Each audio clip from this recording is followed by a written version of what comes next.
Welcome students. आपका जो science का 4th चैप्टर था डिज़ास्टर मैनेजमेंट, आज हम उसका पार्ट 2 देखेंगे और हमारा जो बचा हुआ पार्ट था डिज़ास्टर मैनेजमेंट वाला वो कंप्लीट करेंगे। स्टार्ट करते हैं स्टूडेंट्स। स्टूडेंट्स, पिछले वीडियो में हमने कुछ डिज़ास्टर्स देखे थे और समझा था कि कौन कौन से डिज़ास्टर किस हिसाब से कितने खतरनाक हो सकते हैं। अब हम देखते हैं डिज़ास्टर मैनेजमेंट। स्टूडेंट्स, हमने डिज़ास्टर जान लिया था, अब हम देखेंगे डिज़ास्टर मैनेजमेंट क्या होता है। स्टूडेंट्स, बाय डेफिनेशन हम देखते हैं community participation and disaster management are closely related. Student simple है, यहाँ पे क्या बोला है, कम्युनिटी पार्टिसिपेट। अब डिज़ास्टर मैनेजमेंट के लिए हमारा पार्टिसिपेट करना, पब्लिक का पार्टिसिपेट करना बहुत ही ज़्यादा इंपॉर्टेंट होता है। Students, taking step to prevent disaster, making plans to face disaster and developing the capacity for that is called disaster management. तो यहाँ पे डिजास्टर मैनेजमेंट मतलब होता क्या है स्टूडेंट्स, डिज़ास्टर को प्रिवेंट करने से, डिज़ास्टर को होने से रोकने के लिए या डिज़ास्टर को फेस करने के लिए हम जो भी प्लानिंग्स करते हैं, जो भी कैपेसिटी अपने अंदर बनाते हैं, उसे हम क्या बोलेंगे, डिज़ास्टर मैनेजमेंट बोलेंगे। सिंपल है स्टूडेंट्स, डिज़ास्टर को रोकने के लिए या तो डिज़ास्टर हो रहा है तो उसे फेस करने के लिए, उसकी प्रॉब्लम्स को फेस करने के लिए जो भी प्लानिंग करेंगे, जो भी कैपेसिटी हमारे अंदर होगी, उसे हम क्या बोलेंगे, डिज़ास्टर मैनेजमेंट बोलेंगे। स्टूडेंट्स, टू प्रिवेंट और reduce damage caused by natural और man made disaster, emergency planning and management is required. तो डिजास्टर को प्रिवेंट करने के लिए या डिजास्टर से होने वाले जो भी डैमेजेस है, जो भी नुकसान है, भले वो नेचुरल डिजास्टर हो या मैन मेड डिजास्टर हो, कुछ इमरजेंसी प्लानिंग्स बनाई जाती है, उसे ही हम क्या बोलते हैं, मैनेजमेंट बोलते हैं। और उसी प्लानिंग और मैनेजमेंट के द्वारा ही हम क्या करते हैं, उन डिजास्टर के डैमेजेस को कम करते हैं, उन नुकसान को कम करने की कोशिश करते हैं या डिजास्टर को होने से हम रोकते हैं। स्टूडेंट्स, यही है डिजास्टर मैनेजमेंट। स्टूडेंट्स, ये आपको ध्यान रखना है। इसका डेफिनेशन वेरी सिंपल है स्टूडेंट्स, एग्जाम में आ भी सकता है। अब हम आगे देखते हैं और क्या है। Students, institutes at work. अब देखते हैं कि कौन कौन से इंस्टीट्यूट डिजास्टर मैनेजमेंट के लिए वर्क कर रहा है। तो इंडिया का the national disaster management authority was established in 2005। तो 2005 में नेशनल डिजास्टर मैनेजमेंट अथॉरिटी को एस्टेब्लिश किया गया, जो कि इन डिजास्टर को मैनेज कर सकती है। It undertakes planning and implementation of disaster management work. तो इनका काम क्या है, डिजास्टर मैनेज करने के लिए प्लानिंग करना और उसे इम्प्लीमेंट करना जहाँ भी वो डिजास्टर होगा। स्टूडेंट्स, इनका मेन काम क्या है, डिजास्टर मैनेजमेंट वर्क इनका मेन काम है। उसके लिए वो प्लानिंग करेंगे और उस प्लान को वो इम्प्लीमेंट करेंगे जहाँ भी डिजास्टर हो रहा है या होने वाला होगा। स्टूडेंट्स, ये सिंपल है, ये नेशनल डिजास्टर मैनेजमेंट अथॉरिटी है जो ये सब वर्क करने वाली है, जो कि एस्टेब्लिश हुई थी 2005 में। Students, always remember, during a disaster helping and supporting each other is our moral responsibility। तो सही है स्टूडेंट्स कि आपको हमेशा अपने आसपास में भी ध्यान देना है। अगर आपके आसपास कोई डिज़ास्टर होता है तो आपको पूरी तरह से अपना सपोर्ट, पूरी तरह से अपना हेल्प करना चाहिए उन लोगों का जो कि उस डिज़ास्टर में फंसे हुए हैं और उस डिज़ास्टर से उनका नुकसान हुआ है। तो ये आपका एक मोरल रेस्पॉन्सिबिलिटी बनता है ताकि आप इन डिज़ास्टर से जो पीड़ित लोग हैं उन्हें आप हेल्प कर सकें। स्टूडेंट्स, अब आगे देखते हैं। अब हम देखेंगे रेमेडियल एंड प्रिवेंटिव मेजर्स। कौन कौन से प्रिवेंटिव मेजर्स, क्या क्या आप कर सकते हैं डिज़ास्टर के बारे में इंफॉर्मेशन निकालने के लिए या उससे बचने के लिए। स्टूडेंट्स, आपको अगर डिज़ास्टर से बचना है स्टूडेंट्स, तो सबसे पहला आपका काम है उसके बारे में जानना कि डिज़ास्टर कहाँ हो रहा है, कब हो रहा है। स्टूडेंट्स, तो इसके लिए आपको क्या करना पड़ेगा, keep watching TV and radio news and bulletin. तो आपको न्यूज़ देखने पड़ेंगे, रेडियो को सुनना पड़ेगा टाइम बाय टाइम।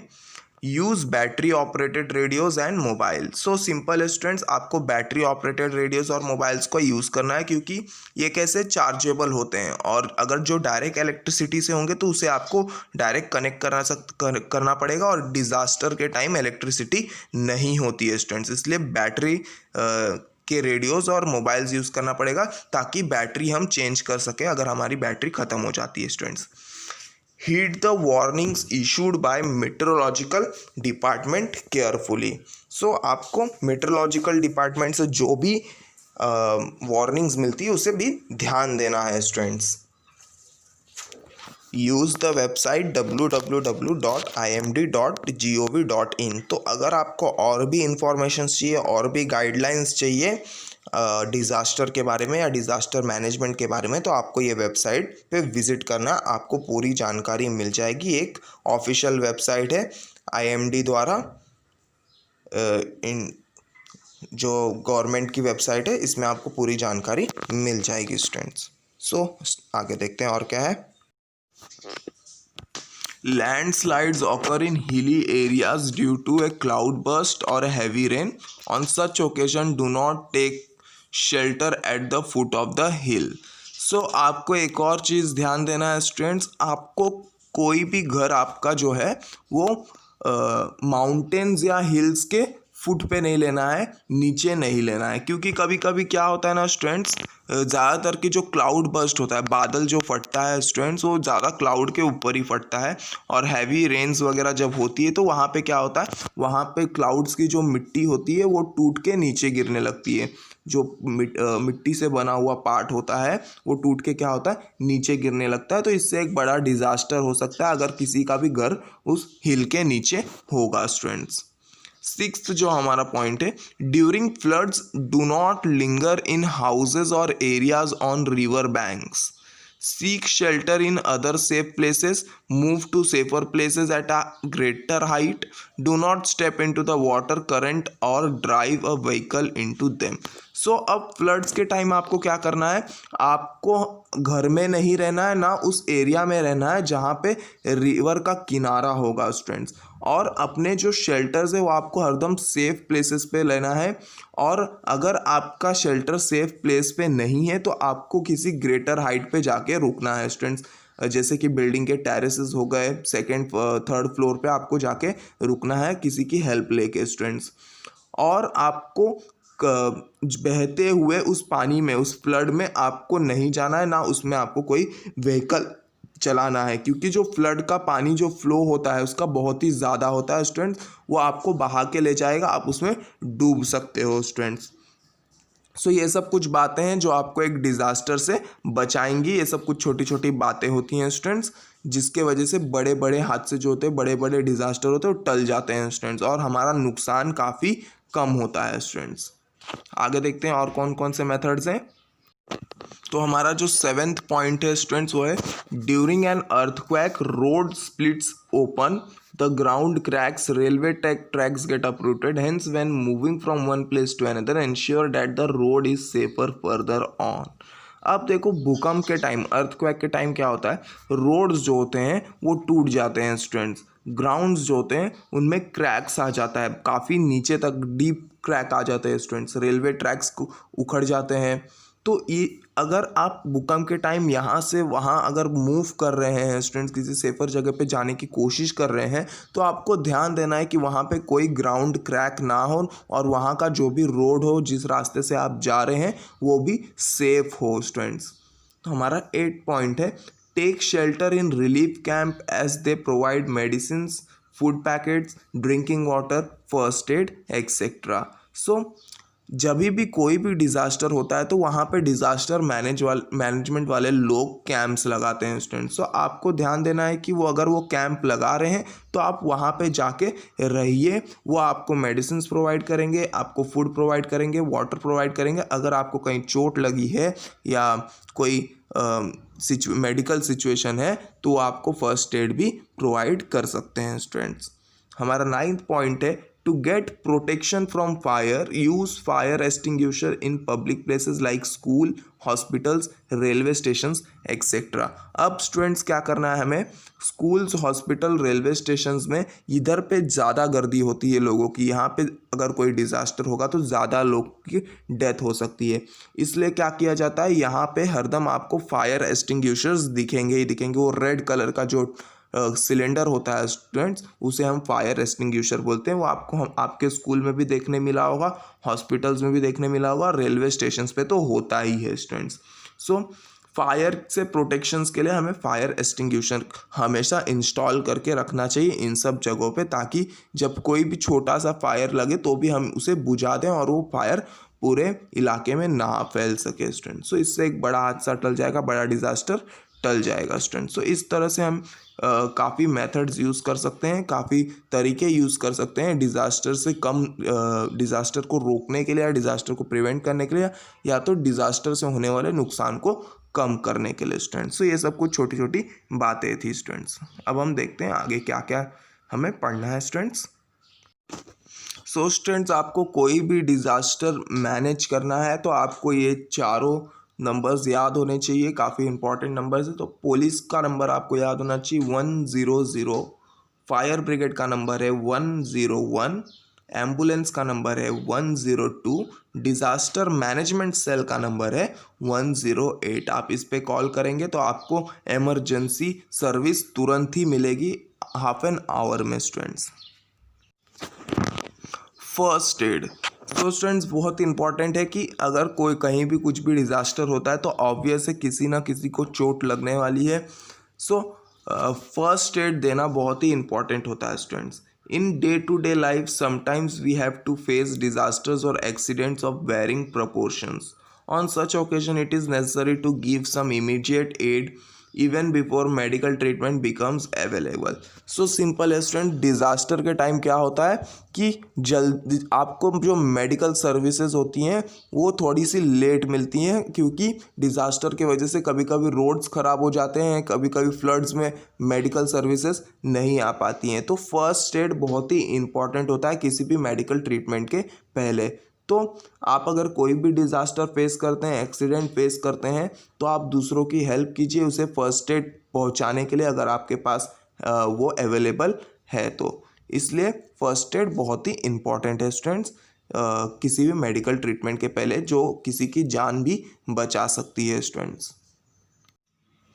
अगर किसी को एक्सटर्नल ब्लीडिंग होती है किसी भी एक्सीडेंट या डिज़ास्टर के टाइम स्टूडेंट्स, एक्सटर्नल ब्लीडिंग मतलब कहीं पे आपको चोट लग जाती है तो वहाँ से ब्लड आने लगता है, उसे हम एक्सटर्नल ब्लीडिंग कहते हैं students. If a person is bleeding, first make him sit और lie down comfortably, keep the bleeding part of the body above the level of the heart and clean it with water. So simple है students, आपको क्या करना है, अगर कोई किसी भी पर्सन को ब्लीड हो रहा है तो उसे आपको पहले बैठाना है या लेटाना है कंफर्टेबली, और जो उसका ब्लीडिंग पार्ट है उसे हार्ट के लेवल से ऊपर रखें ताकि उधर से ज़्यादा ब्लड ना निकल पाए स्टूडेंट्स। और उसे फटाफट आपको क्लीन करना ताकि कोई इन्फेक्शंस ना हो पाए स्टूडेंट्स। सो याद रखना है कि उस पार्ट को जहाँ पे आपको ब्लीड हो रहा है उस पार्ट को आपको हार्ट के लेवल से ऊपर रखना है ताकि वहाँ तक जो ब्लड है जल्दी सर्कुलेट ना हो पाए स्टूडेंट्स और ब्लड लॉस कम हो। तो एक्सटर्नल ब्लीडिंग के टाइम आपको ये मेजर्स लेना है स्टूडेंट्स। सेकेंड है Burns and scaled minor Burns. So students, अगर कहीं पे आग लगती है और किसी को बर्निंग हो जाती है, किसी को कहीं पे जल जाता है या छोटी सी कहीं भी जलन हो जाती है, तो आपको क्या क्या करना है देखते हैं। The injured part should be washed with water और हेल्ड अंडर वाटर। तो जो भी आपका इंजर्ड पार्ट है वो आपको थोड़ी देर बाद को क्या करना है, वाटर से धो लेना है या उसे पानी के अंदर थोड़ी देर तक रखना है students. Give the victim water to drink, और विक्टिम को पानी देना चाहिए पीने के लिए। Clean the wound using a cotton swab soaked in antiseptic solutions. आपको एंटीसेप्टिक सॉल्यूशंस जैसे डेटॉल, सेवलॉन हो गए, वैसे आपको उधर कॉटन से साफ करना है उस एरिया को जहाँ भी वो जला है students. Do not apply oily ointments, और याद रखना है कि आपको वहाँ पे कोई भी ऑयली क्रीम नहीं लगाना है। Cover wounds using dry dressing, और उस वुंड को आपको ड्राई ड्रेसिंग से कवर करना है। वहाँ पे आपको सिर्फ कॉटन और वो पट्टी यूज़ करनी है और कुछ नहीं यूज़ करना है ताकि वो वुंड कवर हो सके। सो यहाँ पे ऑयली ऑइंटमेंट मना इसलिए किया है ताकि वहाँ पे ज़्यादा जलन ना हो स्टूडेंट्स। ऑयली ऑइंटमेंट जो होता है किसी भी बर्न पे अगर हम लगाते हैं तो वहाँ पे क्या होता है स्टूडेंट्स, वहाँ पे जलन होने लगती है स्टूडेंट्स, तो इसके लिए वो नहीं लगाया जाता है। सो ये सब कुछ चीज़ें हैं आपको ध्यान देनी है। अगर किसी को भी बर्न होता है या कुछ माइनर बर्न्स होते हैं किसी भी एक्सीडेंट या डिज़ास्टर में, तो आपको ये सब चीज़ें करनी है स्टूडेंट्स। थर्ड है सनस्ट्रोक। सो सिंपल है स्टूडेंट्स, सनस्ट्रोक मतलब होता है जब आप किसी भी धूप वगैरह से आते तो आपके अंदर क्या होता है, पानी की कमी हो जाती है, उसकी वजह से आपको चक्कर आने लगते हैं स्टूडेंट्स।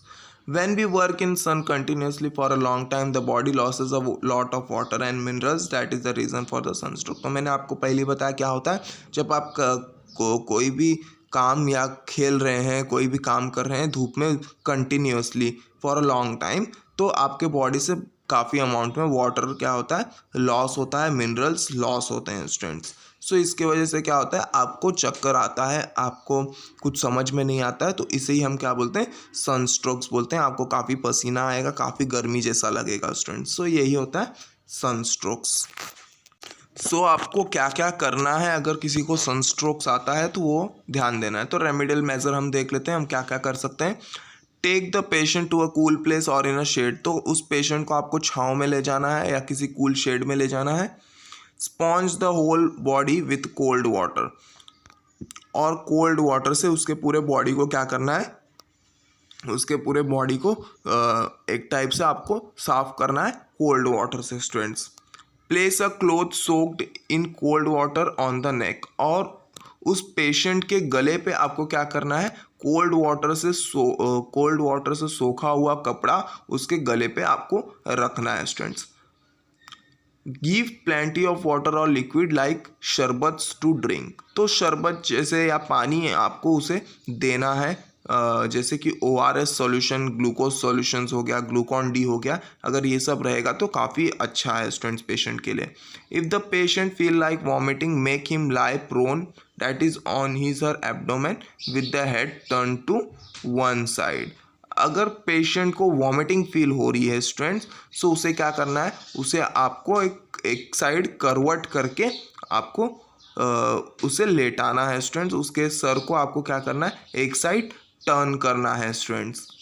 गेट मेडिकल हेल्प और shift the patient to hospital. अगर ज़्यादा सीरियस होता है स्टूडेंट्स तो क्या करना है, मेडिकल हेल्प आपको लेनी पड़ेगी, डॉक्टर के पास जाना पड़ेगा, हॉस्पिटल्स आपको जाना ही पड़ेगा स्टूडेंट्स। तो ये सब कुछ मेजर्स हैं छोटे छोटे जिससे कि आप सनस्ट्रोक्स के पेशेंट को क्या कर सकते हैं, बचा सकते हैं। एक्चुअली इतना सीरियस नहीं है ये वाला जो सनस्ट्रोक्स होता है, बट एक टाइप पे बहुत ही ज़्यादा सीरियस होता है। अगर ये कहीं पे रोड्स वगैरह पे आपको हो जाए जहाँ पे काफ़ी गाड़ियाँ आती जाती है या रेलवे ट्रैक्स पे हो जाए और आप अकेले हैं, आपके आसपास कोई नहीं है, तो ये बहुत ही खतरनाक हो जाता है स्टूडेंट, सनस्ट्रोक जो होता है।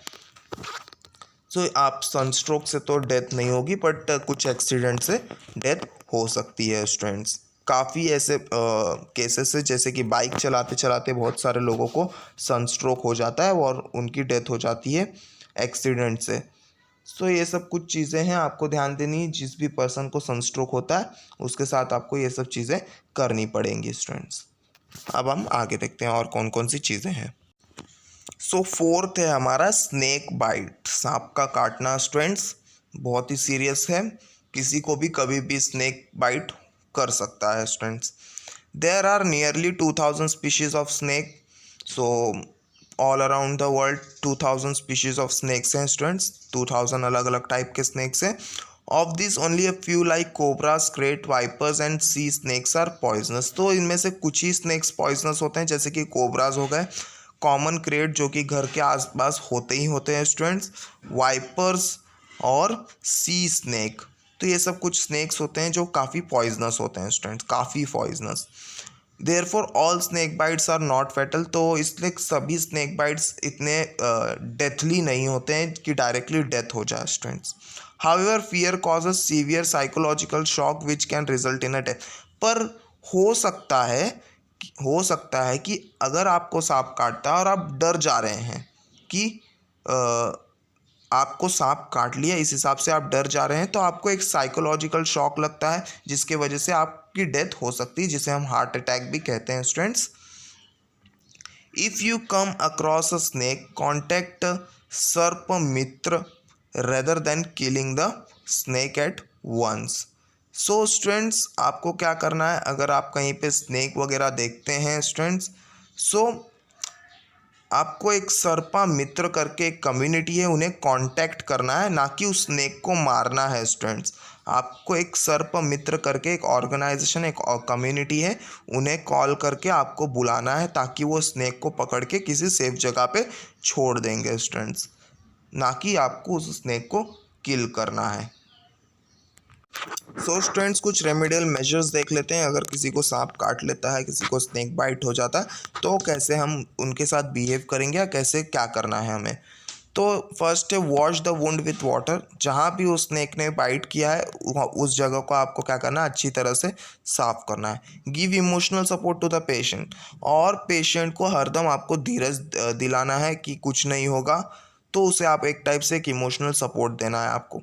Tie a cloth tightly above the wound. जहाँ भी उस स्नेक ने बाइट किया है वहाँ के वुंड को एकदम ज़्यादा टाइटली आपको बांधना है, ताकि जहर जो है वो पूरे बॉडी तक जल्दी ना फैल पाए स्टूडेंट्स।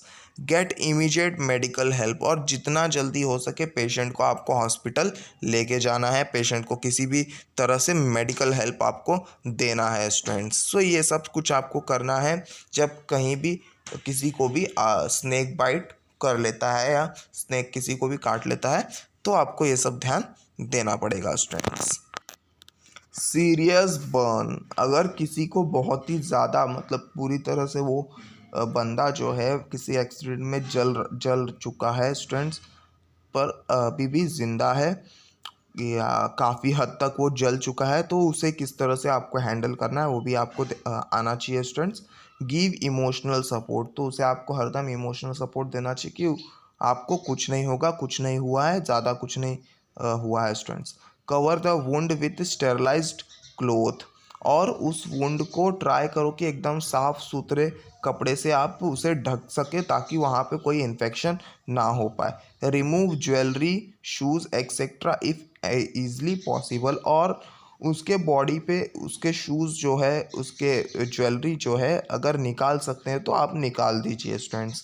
डू नॉट टच और burst the blister on the skin. So students, कहीं भी अगर हमें किस सीरियस बर्न होता है तो वहाँ पे क्या हो जाता है, वहाँ पे थोड़ा सा फूक जाता है स्टूडेंट्स, वहाँ की स्किन क्या हो जाती है, फूक जाती है, और उस स्किन के अंदर थोड़ा सा वाटर टाइप सब्सटेंस आ जाता है स्टूडेंट्स। सो उसे आपको नहीं बर्स्ट नहीं करना, उसे आपको फोड़ना नहीं है students.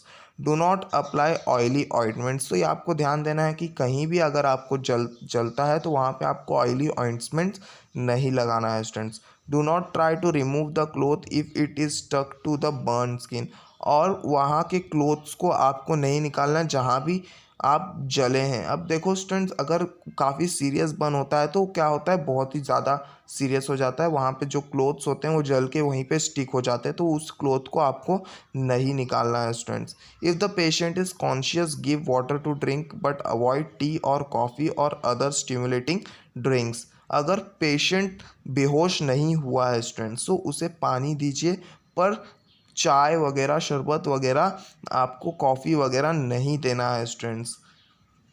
Get medical aid at once, और उसे जल्द से जल्द आपको हॉस्पिटल ले जाना है स्टूडेंट्स।